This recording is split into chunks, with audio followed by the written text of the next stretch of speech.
Kṛṣṇa Hare Hare Hare Rama Hare Rama Rama Rama Hare Hare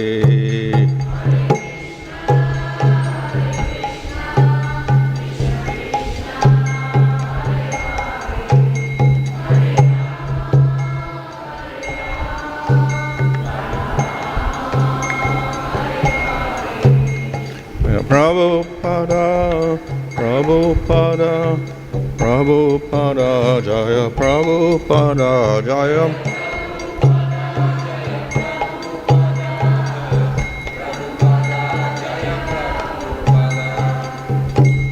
Vishma Bhadamans Maharajagacharya, Sada Sisavadesi, Bhakti-Vedanta Swami Prabhupada Ki Jai, Namachar Haridas Thakur Ki Jai. Ramsagaho Sri Krishna Chaitanya Prabhu Nityananda Sri Advaita Gadadhar Shri Gaur Bhakti Vrinda Ki Jai Shri Sri Radha Krishna Gopa Gopina Shama Kunda Radhakunda Giri Govardhan Ki Jai Shri Vrindavan Dham Ki Jai Navadvip Dham Ki Jai Gaun Gujamona Tulsi Bhakti Devi Ki Jai Ananda Koti Vaishnava Vrinda Ki Jai Samaveta Bhakti Vrinda Ki Jai Go Premanandi. All glories to some of the devotees, all glories to some of the devotees, all glories to some of the devotees, all glories to Shri Guru and Shri Gauranga, all glories to Srila Prabhupada. Om Namo Bhagavate Vasudevaya. Om Namo Bhagavate Vasudevaya. Om Namo Bhagavate Vasudevaya. Nama Om Vishnu Padaya Krishna Prasthaya Bhutale Srimate Bhaktivedanta Swami Niti Namani Namaste Saraswata Devi Gauravani Prachadane Nirvishesha Shunyavadi Paschatyaresha Tarane Sri Krishna Chaitanya Prabhu Nityananda Sri Advaita Gadadhar Shivasadi Gaur Bhaktivinda Hare Krishna Krishna Krishna Hare Hare Hare Rama Rama Rama Hare Hare. Reading from Srimad Bhāvaṁ Canto 1, Chapter 5, Verse 39. Idam sva-nigamam brahmann avetya mad-anuṣṭhitam adān jñānam aiśvaryaṁ svasmin bhāvam ca keśavaḥ.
Imam, thus sva-nigamam, confidential knowledge of the Vedas.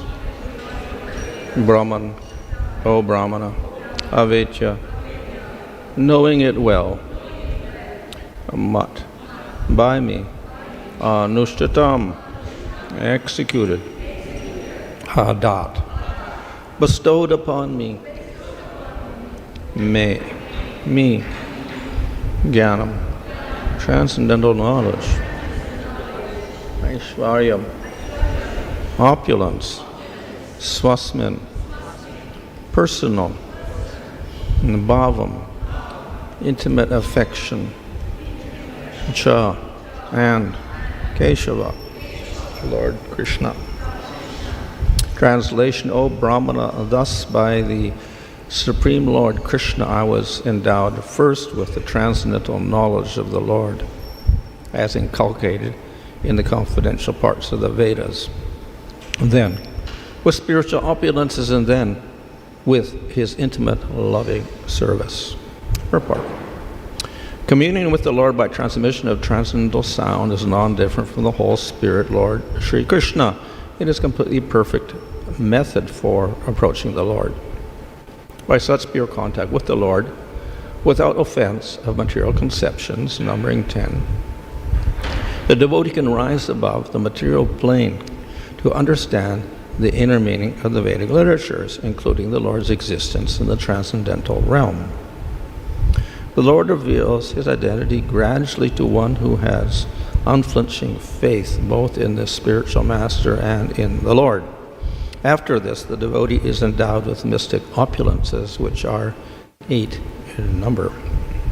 And above the devotee is accepted in the confidential entourage of the Lord and is entrusted with specific service of the Lord through the agency of the spiritual master.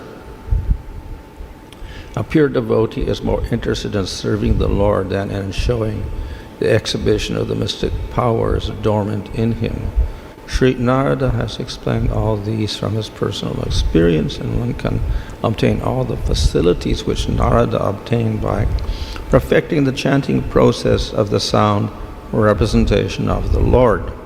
There is no bar for chanting this transcendental sound by anyone, provided it is received through Narada's representative coming down by the chain of the sixth succession, or the parampara.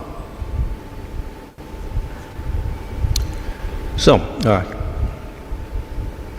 the previous verses were talking about how the Lord is represented by the mantra.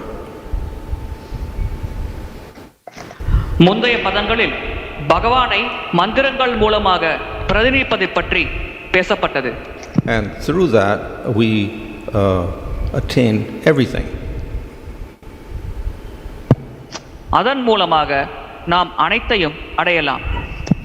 So here in this verse it is mentioned jñānam, aiśvaryaṁ and bhāvam. இந்த பதத்தில் ஞானம், ஐஸ்வர்யம் மற்றும் பாவத்தை பற்றி குறிப்பிடப்பட்டுள்ளது. In other words, by chanting the mantra, one can attain perfection in spiritual life. வேறு வார்த்தைகளில் கூற வேண்டுமென்றால், மந்திரத்தை உச்சரிப்பதன் மூலமாக ஒருவர் ஆன்மீக வாழ்க்கையில் பக்குவ நிலை அடையலாம். So that sound is non-different from the Lord. அந்த ஒலி அதிர்வு பகவானிலிருந்து வேறுபடாதது. We can take the sound as all the Vedic literature.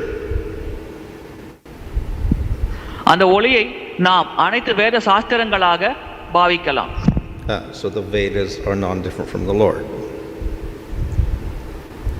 வேதங்கள் பகவானிலிருந்து வேறுபடாதது. Bhagavad Gita and Bhagavatam are non-different from the Lord. Bhagavad Gita மற்றும் பாகவதமும் பகவானிலிருந்து வேறுபடாதது. So through that sound we can realize Supreme Lord. அந்த ஒலியின் மூலமாக நம்மால் பரமபுருஷ பகவானை உணர முடியும். And in Pancharatra, the Lord is represented by mantra. பஞ்சராத்திரிக வழிமுறையில் பகவானை மந்திரங்கள் மூலமாக பிரதிநிதிக்கிறார்கள். That is also non-different from the Lord. By chanting the mantra, you realize the Lord. அதுவும் பகவானிலிருந்து வேறுபடாதது. மந்திரத்தை உச்சரிப்பதன் மூலமாக அந்த வழிமுறையில் நாம் பகவானை உணரலாம். The added advantage is that you actually have a form to worship the deity. அங்கே கூடுதலாக ஒரு சாதகமான விஷயம் இருக்கிறது. அதாவது அங்கே பகவானின் தனிப்பட்ட வடிவமாகிய விக்கிரக வடிவம் நாம் வழிபடுவதற்காக உள்ளது. But that form cannot be separated from the mantra. ஆனால் அந்த வடிவத்தை நம்மால் மந்திரத்திலிருந்து பிரிக்க முடியாது. And thus the rule of Pancharatra is, without using the mantra, you cannot worship the Lord. எனவே பஞ்சராத்திரிக விதி என்னவென்றால், மந்திரங்களை பயன்படுத்தாமல் நம்மால் பகவானை வழிபட முடியாது. The third representation of the Lord in sound is nama. பகவானின் மூன்றாவது பிரதிநிதி நாமமாகும். So this is, we say, the simplest sound form of the Lord. இது பகவானின் மிக மிக எளிய ஒலி வடிவமாகும். So just one sound is name of the Lord, Kṛṣṇa, Rama, etc. ஒரு ஒலி கிருஷ்ணா, ராமா போன்ற ஒலிகள் பகவானின் நாமங்களாகும். If we use mantras, it is also sound, but it's a combination of words. மந்திரங்களை நாம் பயன்படுத்தினாலும் அதுவும் ஒலிதான், ஆனால் அங்கே வார்த்தைகளின் கலவை இருக்கும். Such as Om Namo Bhagavate Vyāsadevaya. இந்த ஓம் நமோ பகவதே வாசுதேவாய மந்திரம் உள்ளது. And if we take scriptures like Vedas or Bhagavatam or Bhagavad Gita, it's many more words. வேதங்கள், பாகவதங்கள், பகவத்கீதை போன்ற சாஸ்திரங்களை நாம் எடுத்தோம் என்றால் இன்னும் அதிகமான வார்த்தைகள் அங்கே பயன்படுத்தப்படுகிறது. So of all these three, the simplest is just one word, name of the Lord. இந்த மூன்றில் மிக மிக எளிமையானது ஒரே வார்த்தை, அதாவது பகவானின் நாமம்.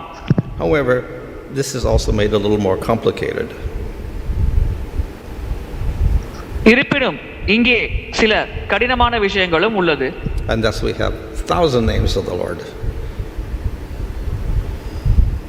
இங்கே பகவானுக்கு 1000 நாமங்கள் உள்ளது. And then it said, well, you have to chant 1,000 names of the Lord, then you're going to get the effect. எனவே 1000 நாமத்தை நாம் உச்சரித்தால்தான் அந்த பலன் கிடைக்கும் என்று கூறலாம். However, then of course Shiva himself says, you just chant one name of Brahma, it's equal to 3,000 names of Vishnu. சிவபெருமானே கூறுகிறார், ராமா என்ற ஒரே ஒரு நாமத்தை நாம் உச்சரித்தால் அது விஷ்ணு பகவானின் 1000 நாமத்திற்கு சமம் என்று. And then in Brahma Purana it is said that 3 names of Rama is equal to 1 name of Kṛṣṇa. பிரம்ம விவர்த்த புராணத்தில் குறிப்பிடப்பட்டுள்ளது, பகவான் ராமரின் 3 நாமங்கள் பகவான் கிருஷ்ணரின் ஒரு நாமத்திற்கு சமம் என்று. So the name is simple, but of all the names, then name of Kṛṣṇa is the simplest of all. It includes everything. நாமம் மிக மிக எளிமையானது, ஆனால் அனைத்து நாமங்களில் மிக மிக எளிமையானது பகவான் கிருஷ்ணரின் நாமம்தான். அந்த நாமத்தில் அனைத்தும் அடங்கும். So through the name, because it's non-different from the Lord, then we contain everything. நாமம் பகவானிலிருந்து வேறுபடாத காரணத்தினால் அதன் மூலமாக நாம் அனைத்தையும் பெறலாம். So we know that without bhakti, karma kanda, karma yoga cannot give its results. நமக்கு தெரியும், பக்தி இல்லாமல் கர்ம காண்டம், கர்மயோகம் போன்ற மார்க்கங்கள் எந்த ஒரு விளைவையும் தராது. But ultimately, the results are given by Supreme Lord. இறுதியாக நமக்கு கிடைக்கும் விளைவுகள் அனைத்தையும் தருவது பரமபுருஷ பகவான். So naturally, by chanting the name of the Lord, name of Kṛṣṇa, we can get all the material results. எனவே பகவானின் நாமத்தை ஜெபிப்பதன் மூலமாக, பகவான் கிருஷ்ணரின் நாமத்தை ஜெபிப்பதன் மூலமாக இயல்பாகவே நாம் அனைத்து விளைவுகளையும் பெறலாம். So therefore the name is said to be the highest dharma, the highest art, and the highest kama. எனவே நாமம்தான் மிக உயர்ந்த தர்மமாகும், நாமம்தான் மிக உயர்ந்த அர்த்தமாகும், நாமம்தான் மிக உயர்ந்த காமமாகும். And of course the name gives liberation. நாமம் நமக்கு முக்தியையும் வழங்கக்கூடியது. But chanting the name is the easiest way to get liberation. ஆனால் நாமத்தை உச்சரிப்பதுதான் முக்தி அடைவதற்கான மிக எளிய வழிமுறையாகும். So therefore the name itself is the best of artha dharma kama moksha. நாமமே இந்த அர்த்த தர்ம காம மோட்சத்தை நமக்கு வழங்கக்கூடியது. But of course the devotees are not interested in that. ஆனால் பக்தர்களுக்கு இதில் ஆர்வம் இருப்பதில்லை. So they are interested in prema. பக்தர்கள் பிரேமையில்தான் ஆர்வம் கொண்டவர்களாக உள்ளார்கள். The name also gives prema. பகவானின் நாமம் நமக்கு பிரேமையை வழங்கக்கூடியது. And the name of Krishna gives Krishna prema. பகவான் கிருஷ்ணரின் நாமம் நமக்கு கிருஷ்ண பிரேமையை வழங்கும். And though prema for any form of the Lord is wonderful, still that prema for Krishna is the most complete. பகவானின் எந்த வடிவத்தின் மேல் நாமம் பிரேமை கொண்டாலும் அது அற்புதமானது. இருப்பினும் பகவான் கிருஷ்ணரின் மேல் நாம் பிரேமை கொண்டால் அது முழுமையானது, பூர்ணமானது. And thus the name of Krishna gives the highest spiritual result. பகவான் கிருஷ்ணரின் நாமம் மிக உயர்ந்த ஆன்மீக விளைவை நமக்கு தரக்கூடியது. So, of course, this verse mentions knowledge. இந்த பதத்தில் ஞானத்தை பற்றி குறிப்பிடப்பட்டுள்ளது. Of course, we can take that as the impersonal knowledge. In other words, you can get liberation through chanting the name. இதை நாம் அருவ பிரம்மத்தை பற்றிய ஞானமாகவும் புரிந்து கொள்ளலாம். பகவானின் நாமத்தை ஜபிப்பதன் மூலமாக நமக்கு முக்தியும் கிடைக்கும். If one attains prema, goes to the spiritual world, automatically he has destroyed all of his karma.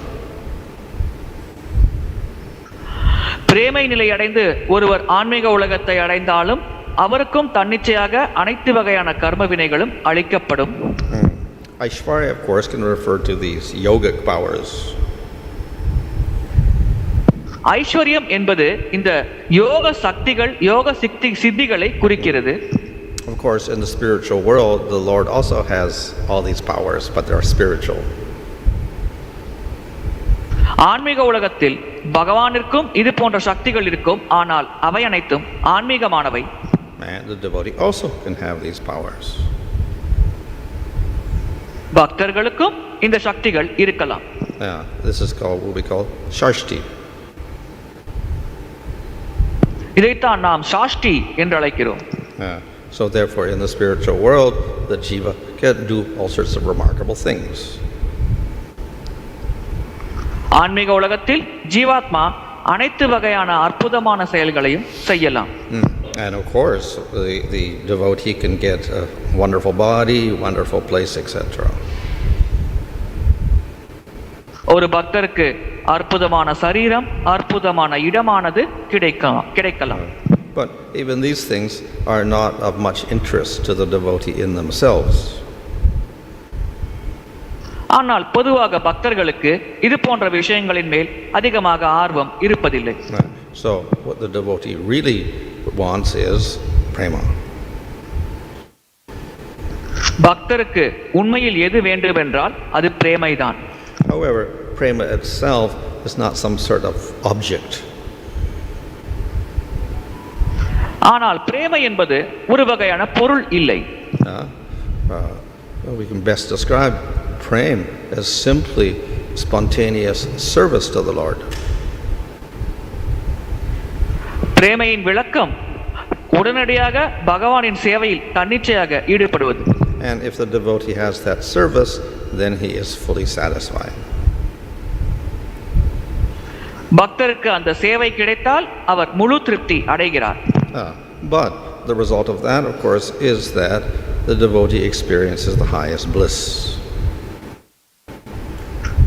இதன் விளைவு என்னவென்றால் அந்த குறிப்பிட்ட சேவை செய்யும் பக்தர் மிக உயர்ந்த ஆனந்தத்தை அனுபவிக்கிறார்.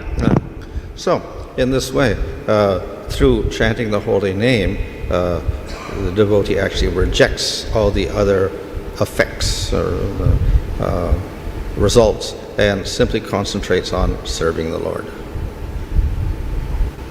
இவ்விதமாக நாமஜபம் செய்வதன் மூலமாக மற்ற விளைவுகள் அனைத்தையும் பக்தர் நிராகரித்துவிட்டு பகவானுக்கு சேவை செய்வதில் தன்னுடைய முழு கவனத்தையும் செலுத்துகிறார்.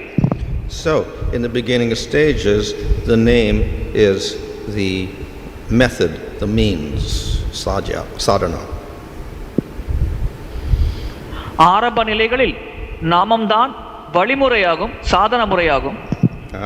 So, in other words, through the chanting, we are attaining a certain goal. வேறு வார்த்தைகளில் கூற வேண்டுமென்றால் நாம ஜபத்தின் மூலமாக நாம் ஒரு குறிப்பிட்ட இலக்கை அடையலாம். So, the goal is prema. அந்த இலக்கு பிரேமை. In the material world, the means and the goal are different. பௌதிக உலகத்தில் இலக்கு மற்றும் வழிமுறை மாறுபட்டது. To graduate from college, you study. Study is the means. கல்லூரியில் இருந்து பட்டம் பெற வேண்டுமென்றால் நாம் படிக்க வேண்டும், படிப்பதுதான் வழிமுறையாகும். If you get your degree, no more study. So it's different. பட்டம் பெற்ற பிறகு நாம் படிப்பதில்லை, எனவே இங்கே மாறுபடுகிறது. So you do jnana yoga, means you get liberation, no more jnana yoga. ஞான யோகம் என்ற வழிமுறையை பயன்படுத்தி முக்தி என்ற இலக்கை அடைகிறோம். அதை அடைந்த பிறகு நாம் அந்த வழிமுறையை பயன்படுத்துவதில்லை. However, the process of bhakti and the name are different. இருப்பினும் பக்தி வழிமுறையும் நாமமும் இதிலிருந்து மாறுபட்டது. Because prema itself is bhakti. ஏனென்றால் பிரேமை என்றால் அது பக்தி தான். So we chant the name as sadhana when we attain prema. We also chant the name.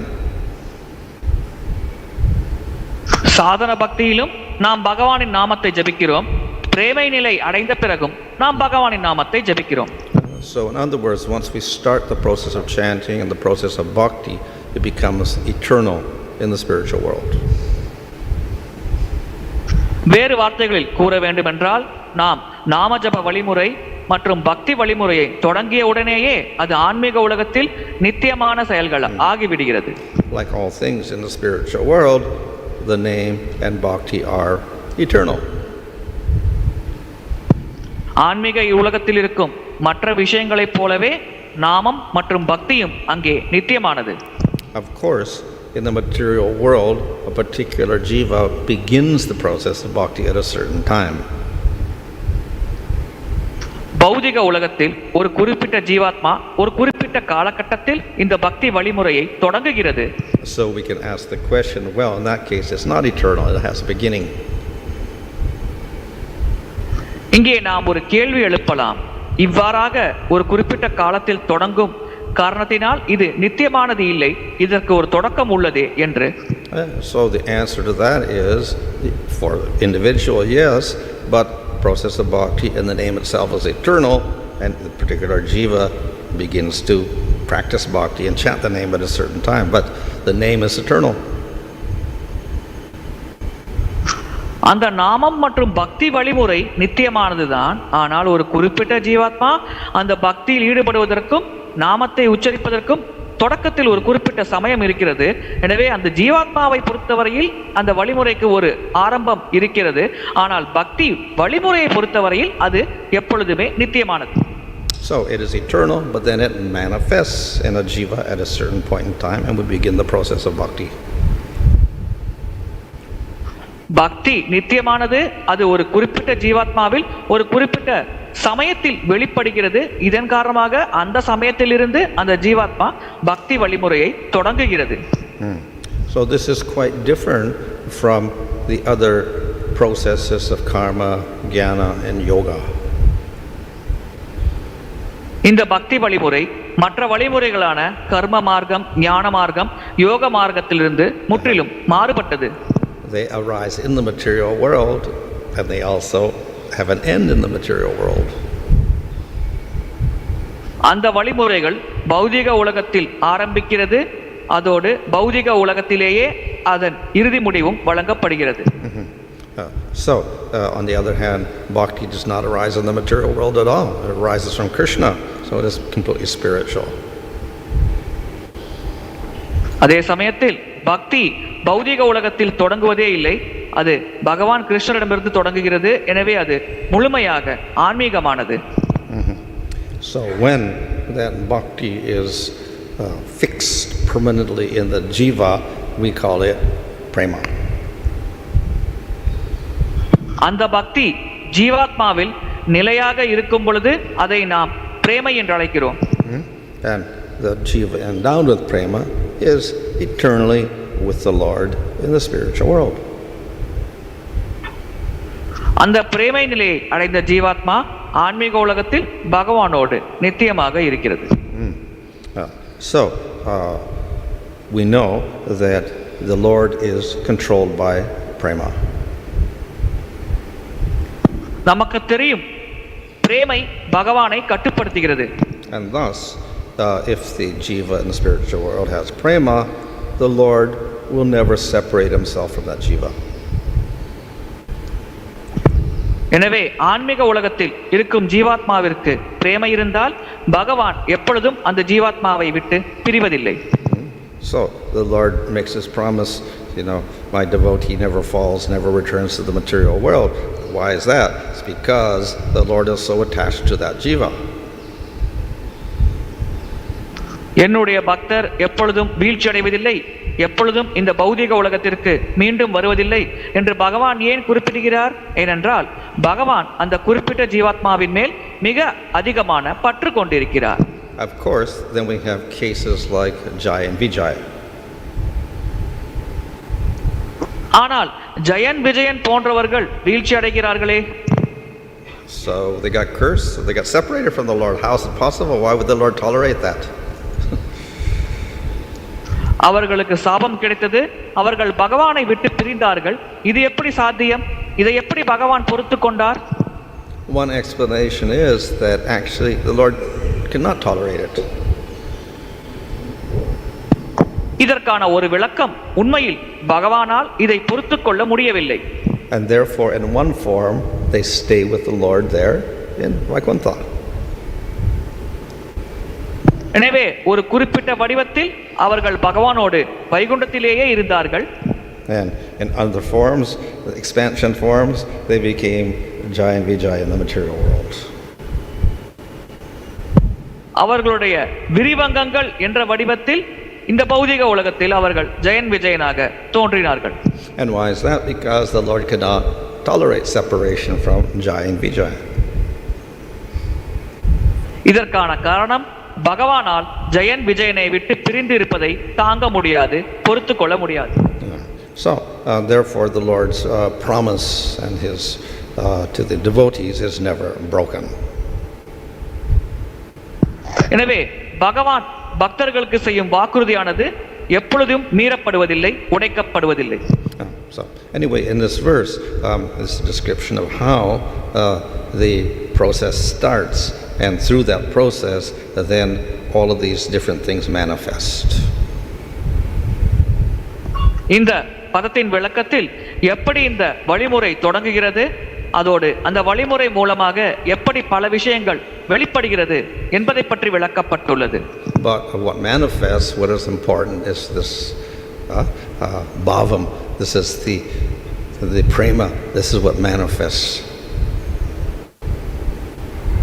அவ்விதமாக வெளிப்படுவதில் மிக மிக முக்கியமானது இந்த பாவம், அதாவது பிரேமையே ஆகும்.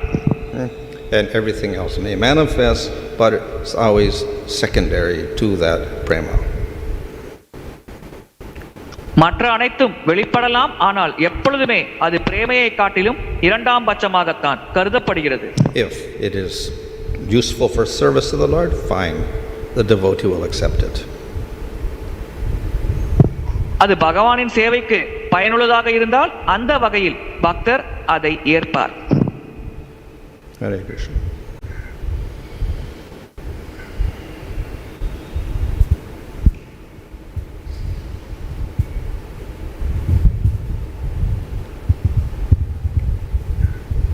Narada mentions here that he attained the sva-nigamam by the blessings, and later he attained these three stages: jñāna and aiśvarya and bhāvam. So question is, why he has to undergo the first two stages? Can he come directly to the bhava stage?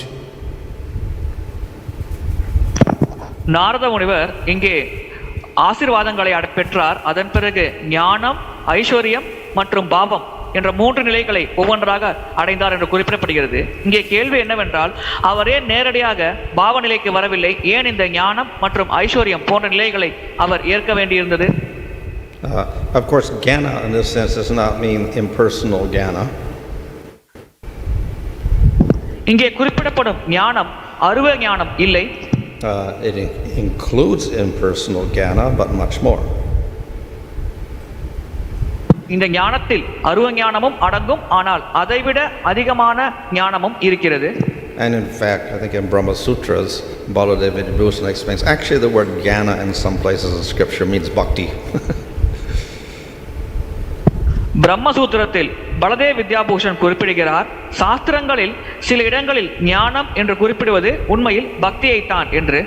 And of course in this first canto Bhagavatam also says through bhakti automatically jnana and vairagya manifest. Bhagavatam முதல் ஸ்கந்தத்தில் குறிப்பிடப்பட்டுள்ளது, பக்தியின் மூலமாக தன்னிச்சையாக ஞானம் மற்றும் வைராகியம் வெளிப்படும் என்று. So there again, jnana cannot mean suddenly we merge into the Lord, then there would be no more bhakti. இங்கே ஞானம் என்றால் திடீரென்று நாம் பகவானோடு ஐக்கியமாகி விடுவோம் என்று பொருளாகாது. அவ்விதமாக ஐக்கியமானால் அங்கே பக்தி இருக்காது. So that knowledge or jnana can include knowledge of brahman, paramātma, bhagavan. அந்த ஞானம் என்ற விஷயத்தில் பிரம்மன், பரமாத்மா, பகவானை பற்றிய ஞானமும் உள்ளடங்கி இருக்கலாம்.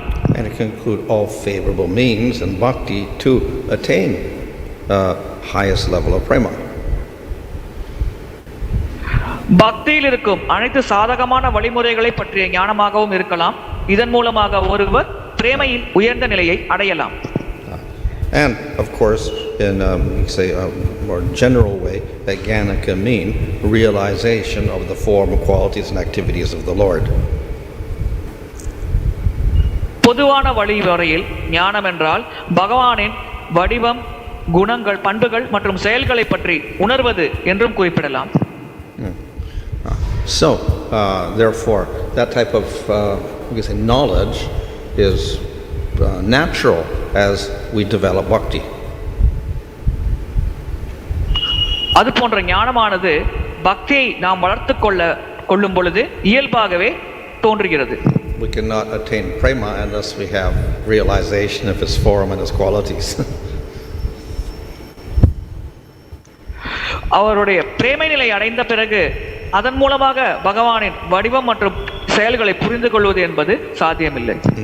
So aiśvarya of course can mean mystic powers, but we can say abilities in general.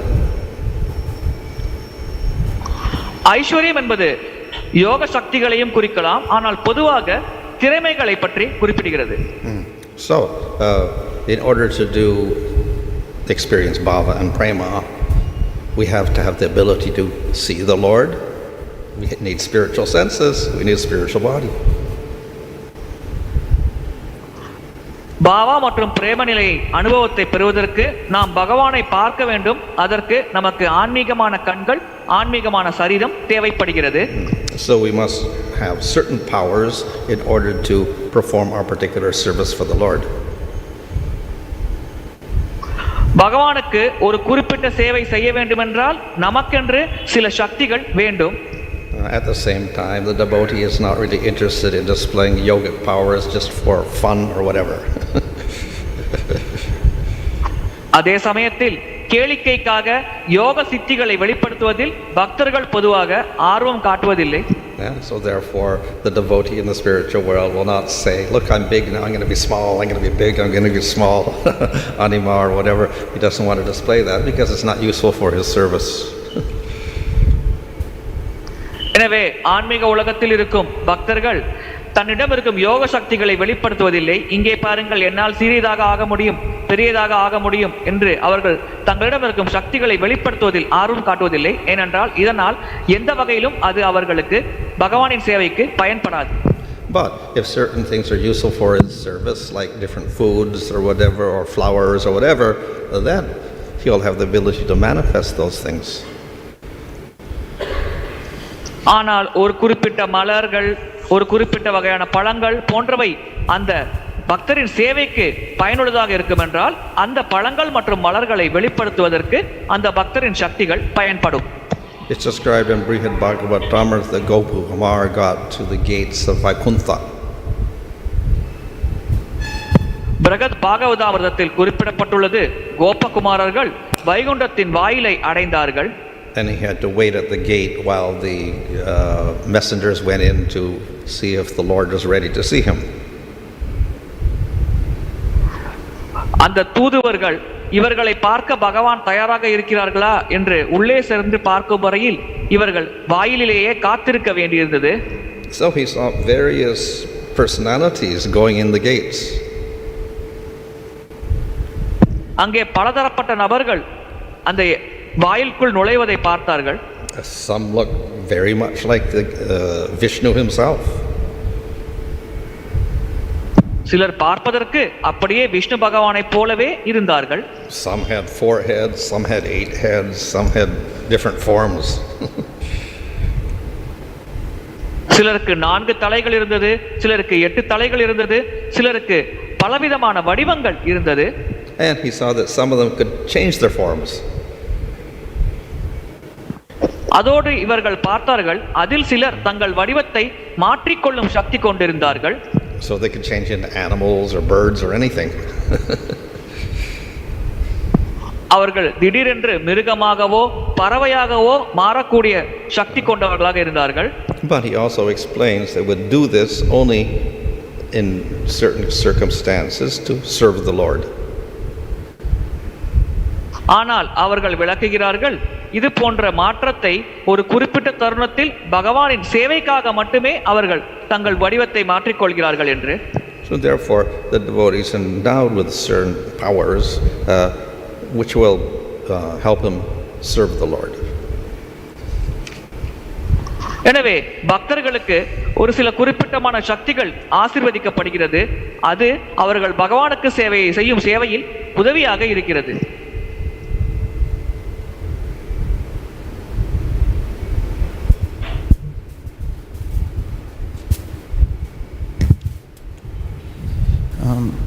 Hare Krishna Maharaj. Maharaj, you made you defined that prema means spontaneity of service, and you explained that how by serving the devotee receives so much of bliss.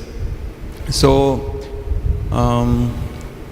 we who are not at that level, so that becomes a parameter for us to understand our whether we are advancing or not. How much spontaneously are we attracted to serving Krishna, to serving Vaishnavas, and whether we are seeking any reward, because sometimes we may have this tendency that is my service being recognized, or am I being rewarded for that service, or things like this. So that would amount as contamination, because for the gopis Krishna said that your service is your reward.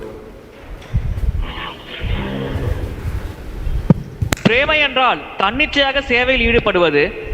கோபியர்களை பொறுத்தவரையில் பகவான் கிருஷ்ணர் உங்கள் சேவைதான் உங்களுக்கான பரிசு என்று கூறினார். ஆனால் பொதுவாக பௌதிக உலகத்தில் இருக்கும் நபர்கள் பகவானின் சேவையில் ஈடுபடும் பொழுது அதுக்கு ஏதேனும் ஒரு அங்கீகாரம் அல்லது பரிசு கிடைக்க வேண்டும் என்று எதிர்பார்க்கிறார்களே, இது அவர்களிடம் இருக்கும் களங்கம் காரணமாக ஏற்படுகிறதா? So the result of the service is the bliss. இந்த சேவைக்கான விளைவு ஆனந்தம்தான். At the same time, that's not the motive of the service. அதே சமயத்தில் இது சேவைக்கான நோக்கம் இல்லை. So we can say that if it becomes the motive, then that will contaminate the bhakti. ஒருவேளை சேவைக்கான நோக்கம் இந்த ஆனந்தமாக இருந்தால் அது அந்த பக்தியை களங்கப்படுத்தலாம். In the beginning stages and sadhana, of course, it is more difficult to do that because it's not spontaneous. ஆரம்ப நிலைகளில் சாதன பக்தியில் இதை செய்வது மிக மிக கடினம், ஏனென்றால் அது உடனடியாக வருவதில்லை. In prema, the service is spontaneous, so it doesn't need a goal. பிரேமையில் தன்னிச்சையாக உடனடியாக சேவைகள் செய்கிறார்கள், எனவே அங்கே இலக்கு தேவைப்படுவதில்லை. The service itself is the goal. அந்த சேவைதான் இலக்காகும். But in the beginning stages, it's quite difficult to just say, okay, serve, serve, serve. ஆரம்ப நிலைகளில் இது சற்று கடினம். சேவை சேவை சேவை என்று ஈடுபடுவது பக்தர்களுக்கு கடினம். So we also get certain results, which are not actually the goal, but we get results which will encourage us. நமக்கு இதனால் ஆரம்ப நிலைகளில் அந்த சேவையின் மூலமாக சில விளைவுகள் கிடைக்கலாம். அது உண்மையில் நம்முடைய இலக்கு அல்ல, ஆனால் அந்த விளைவுகள் அந்த சேவையில் நாம் ஈடுபடுவதற்கு உற்சாகம் அளிக்கும் வகையில் இருக்கும். So therefore, in Nectar Devotion, it describes that first effect is kleshagni, second effect is supada. So it destroys all your karmas, your ignorance, your suffering, all the anarthas, etc. And second, all good qualities are bestowed, including happiness. பக்தி ரசாமத சிந்துவில் குறிப்பிடப்பட்டுள்ளது. முதல் விளைவு கிளேஷாகினி, இரண்டாவது விளைவு சுபதா. அதாவது முதல் விளைவு கிடைக்கும் பொழுது நம்முடைய அனர்த்தங்கள் மற்றும் நம்மிடம் இருக்கும் களங்கங்கள் அனைத்தும் நீக்கப்படுகிறது. இரண்டாவது விளைவு கிடைக்கும் பொழுது நமக்கு மகிழ்ச்சியானது கிடைக்கிறது. So these are never the goal of sadhana bhakti, but they are effects of it. உண்மையில் சாதன பக்தியின் இலக்குகள் இது கிடையாது, ஆனால் இது சாதன பக்தியினால் ஒருவர் அடையும் விளைவுகளாகும். So by experiencing those effects, then the devotee is encouraged to do more. இந்த விளைவுகளை அனுபவிப்பதன் மூலமாக ஒரு பக்தரானவர் இன்னும் அதிகமாக சேவையில் ஈடுபடுமாறு உற்சாகப்படுத்தப்படுகிறார்.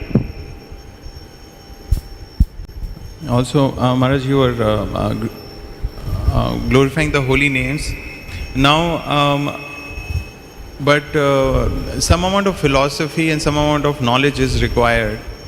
But when we see, usually people coming to the temple are not so much interested in obtaining any knowledge or understanding, but they still come, and we are, at least some section of the visitors, guests, we are able to inspire them to chant the holy name. And so they chant one round, and some of them agree to chant one round later also. But we are not able to, assist them or support them with some knowledge, and they are not able to continue. So how significant that service would, how significant is that service? What because service? They may chant and they may go and they may not chant again. Or should we augment when they, I'm just discussing that when they come and do japa here one round and they go back, should we give them some literature and inspire them to read, and because most of them don't continue chanting after that. பொதுவாக தொடர்ந்து சேவையில் ஈடுபடுவதற்கு தத்துவம் மற்றும் ஞானம் தேவை. நாம் நம்முடைய ஆலயத்திற்கு பக்தர்கள் புதிதாக வரும் பொழுது அவர்களுக்கு இந்த தத்துவம் மற்றும் ஞானத்தை பற்றி சரியாக விளக்கி நாம ஜபத்தில் அவர்கள் ஈடுபடுமாறு கூறுகிறோம். அவர்களும் அந்த ஜபமாலையை வாங்கி கொண்டு ஒரு சுற்று ஜபிக்கிறார்கள். ஆனால் சரியாக இந்த தத்துவம் மற்றும் ஞானம் அவர்களுக்கு முழுமையாக கிடைக்காத காரணத்தினால் தொடர்ந்து அவர்களால் அந்த நாம ஜபத்தில் ஈடுபட முடிவதில்லை. சிறிது காலத்திற்கு பிறகு அவர்கள் அதை கைவிடுகிறார்கள். எனவே எந்த அளவிற்கு இந்த தத்துவம் பற்றிய ஞானமானது ஒருவருக்கு மிக முக்கியமாக வழங்கப்பட வேண்டும். So if they can actually chant the name of the Lord, that's a very significant step in itself. அவர்களால் பகவானின் நாமத்தை உச்சரிக்க முடிந்தால் அது ஒரு மிகப்பெரிய படியாகும், மிகப்பெரிய மைல்கல்லாகும். If they can chant regularly, that's even more significant step. தொடர்ச்சியாக அவர்கள் நாம ஜபத்தில் ஈடுபட முடிந்தால் அது இன்னும் முக்கியமான ஒரு படி என்று கருதலாம். But to do so, to chant regularly, usually will require some knowledge. ஆனால் தொடர்ச்சியாக நாம ஜபத்தில் ஈடுபடுவதற்கு வழக்கமாக ஒருவருக்கு ஒரு அளவிற்கு ஞானம் தேவைப்படுகிறது. In other words, how to chant more effectively, why should I chant? If they get answers to that, then they're more inclined to continue. வேறு வார்த்தைகளில் கூற வேண்டுமென்றால் எப்படி சக்தி வாய்ந்த முறையில் நாமஜபம் செய்வது, நாம் ஏன் நாமஜபம் செய்ய வேண்டும் போன்ற கேள்விகளுக்கு அவர்களுக்கு விடை கிடைத்தால் அவர்கள் தொடர்ந்து இந்த நாமஜபத்தில் ஈடுபடுவார்கள். Of course, some may not, but then of course they may not continue regularly. They may promise, but they don't do it. Others, more fortunate, but then they will actually get a little knowledge and they will do regularly. சிலர் உறுதிமொழி ஏற்று செய்ய முடியாத நிலையில் இருக்கலாம், அவர்கள் சற்று துரதிர்ஷ்டசாலிகள். ஆனால் மற்றவர்கள் அதிர்ஷ்டம் பெற்றவர்கள் தொடர்ந்து அந்த ஞானத்தின் காரணமாக இந்த நாமஜபத்தில் ஈடுபடலாம். So it all depend upon faith. இவை அனைத்தும் நம்பிக்கையை சார்ந்தே இருக்கிறது. If they come to the temple, that's one level. If they can chant one round, that's one level of faith. If they can chant regularly, it's a higher level of faith. ஆலயத்திற்கு வருவது ஒரு நிலையில் இருக்கும் நம்பிக்கை, அவர்களால் ஒரு மாலை நாமஜபம் செய்ய முடிந்தால் அது சற்று உயர்வான நிலையில் இருக்கும் நம்பிக்கை, தொடர்ந்து அவர்கள் நாமஜபத்தில் ஈடுபட்டார்கள் என்றால் அது மிக உயர்ந்த நிலையில் இருக்கும் நம்பிக்கை. If they can understand the instructions of Krishna Bhagavad Gita, it's higher level of faith. அவர்களால் பகவத்கீதையில் கிருஷ்ணரின் உபதேசங்களை புரிந்து கொள்ள முடிந்தால் அது இன்னும் அதிகமான நம்பிக்கை நிலை என்று கூறலாம். To get from one level to the other may take some time. Sometimes it's very quick, sometimes it may take time. ஒரு நிலையிலிருந்து இன்னொரு நிலையை அடைவதற்கு அவர்கள் சில காலம் எடுத்துக்கொள்ளலாம். சில சமயம் அது வெகு விரைவாக நடக்கும், சில சமயம் அது சற்று அதிகமான கால அவகாசம் எடுத்துக்கொள்ளும். All we can do is give them the opportunities for all of these things. நாம் செய்யக்கூடியதெல்லாம் இவர்கள் இது போன்ற செயல்களை செய்வதற்கு அவர்களுக்கு சந்தர்ப்பத்தை வழங்குவது.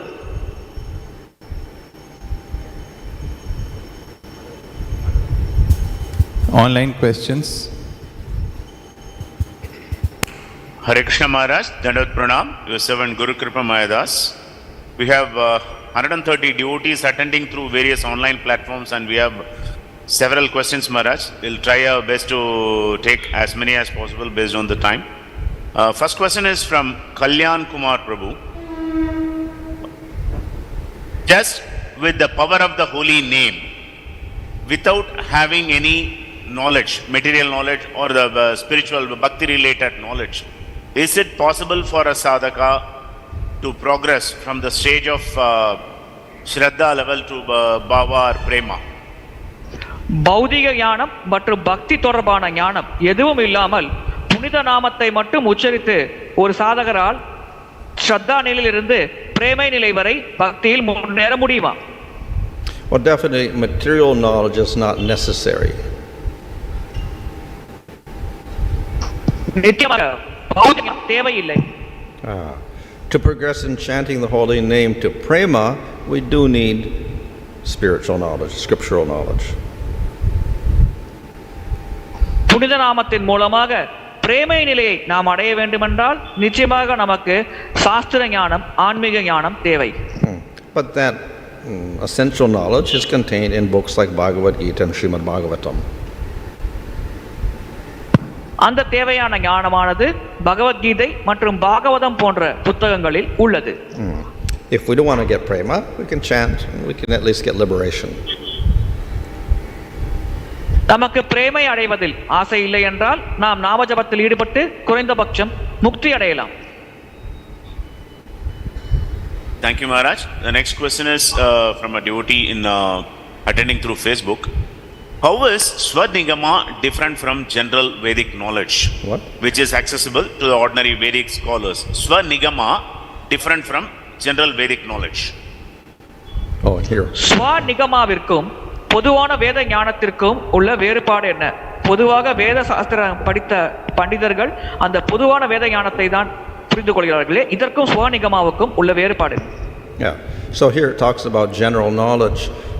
As I said, if we want to get prema, we do need some knowledge. இங்கே பொதுவான ஞானத்தை பற்றி குறிப்பிடுகிறது. நான் குறிப்பிட்டது போல் பிரேமை நிலை அடைய வேண்டுமென்றால் நமக்கும் ஓரளவிற்கு ஞானம் தேவை. We have to distinguish Supreme Lord from jivas. நாம் பரமபுருஷ பகவானுக்கும் ஜீவாத்மாவிற்கும் உள்ள வேறுபாட்டை புரிந்து கொள்ள வேண்டும். And from devatas. தேவர்களுக்கும் பரமபுருஷ பகவானுக்கும் உள்ள வேறுபாட்டை புரிந்து கொள்ள வேண்டும். And we have to distinguish pure bhakti from mixed bhakti. அதேபோல் கலப்பட பக்திக்கும் தூய பக்திக்கும் உள்ள வேறுபாட்டை புரிந்து கொள்ள வேண்டும். So that type of preliminary knowledge we need for progressing to prema.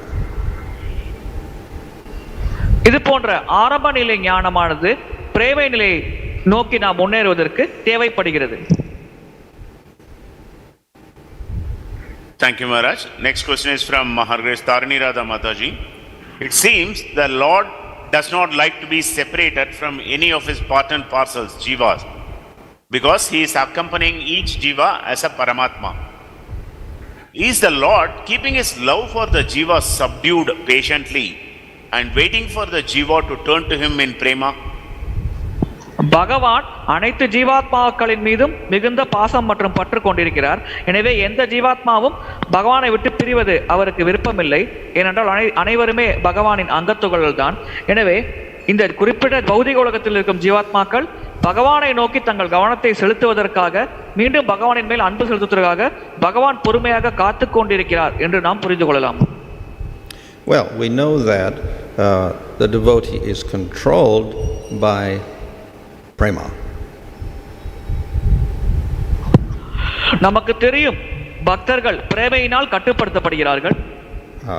So therefore that would infer that sadhaka devotee not really controlled but somewhat controlled.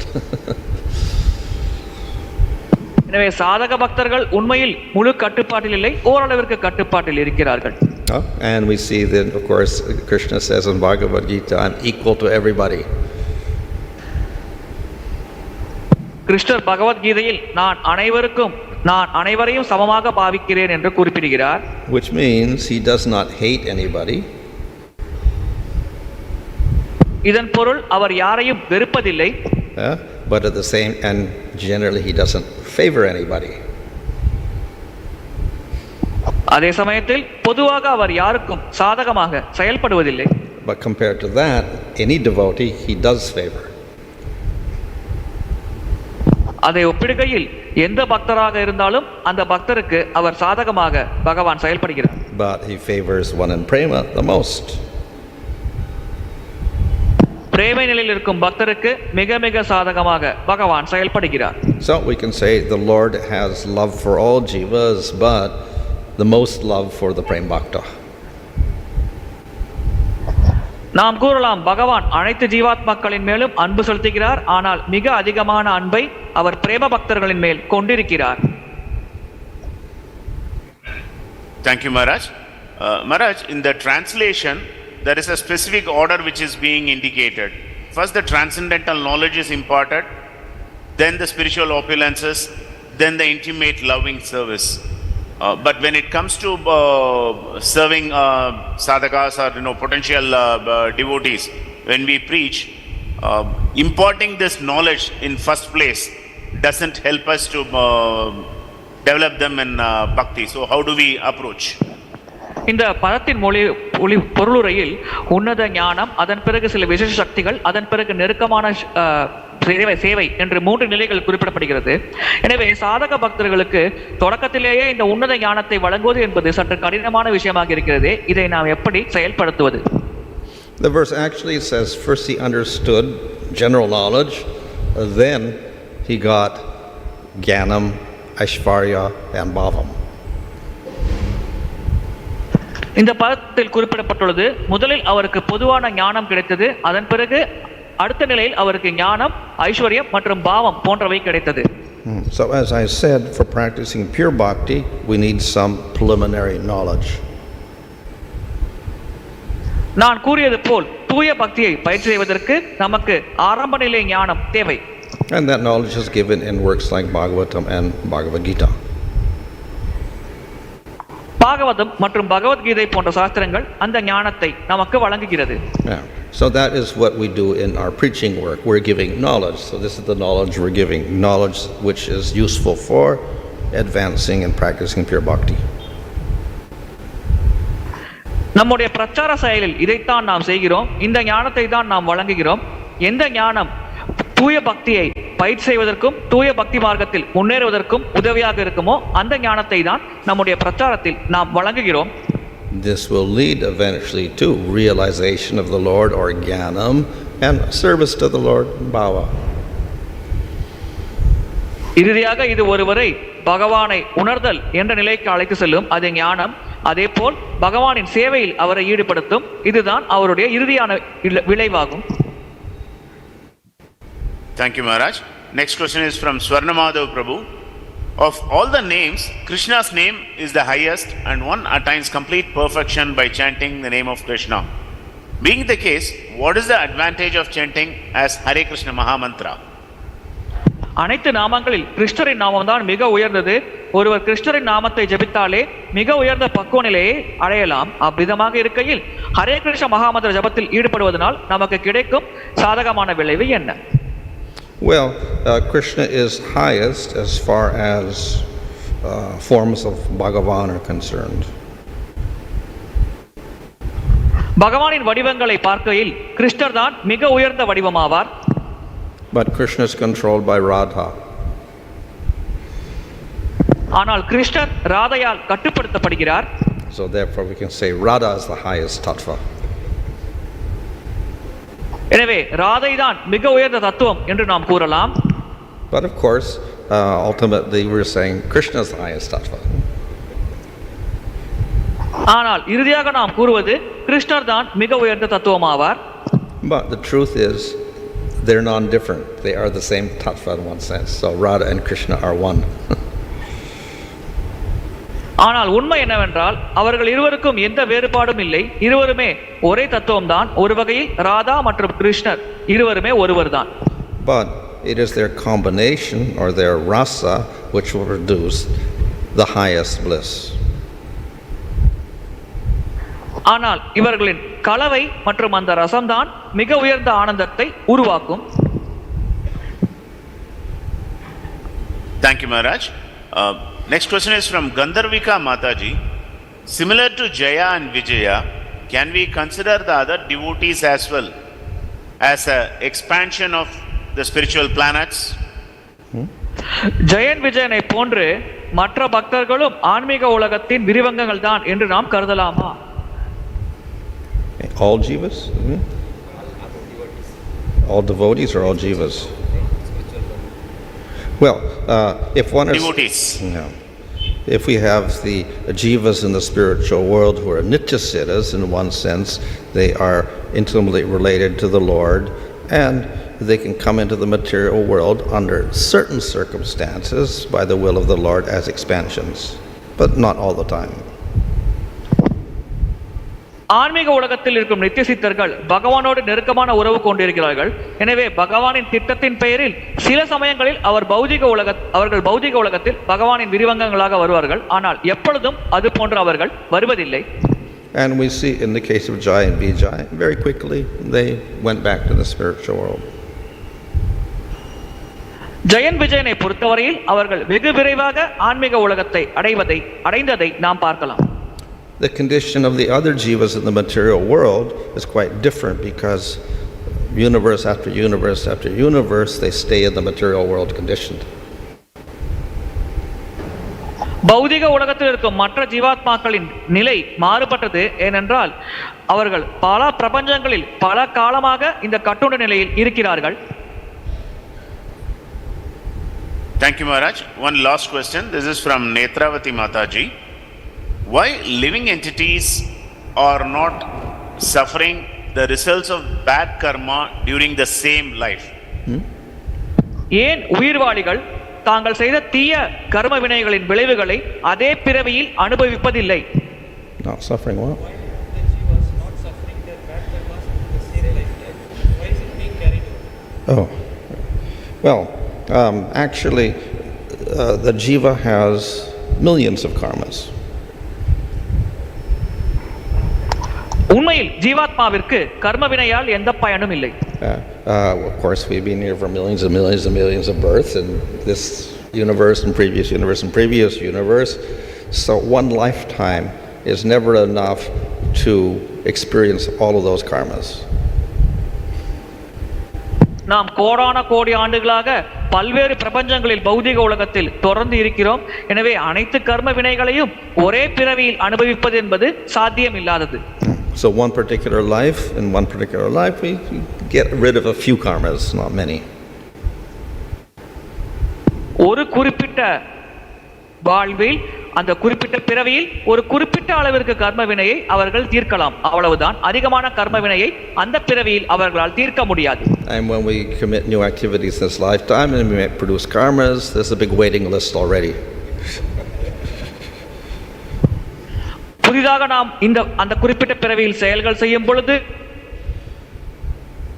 ஏற்கனவே நாம் அனுபவிக்க வேண்டிய கர்ம வினை ஒரு பெரிய பட்டியலாக நம் முன்னால் காத்து கொண்டிருக்கிறது. ग्रंथराज श्री श्रीमद् भागवतम की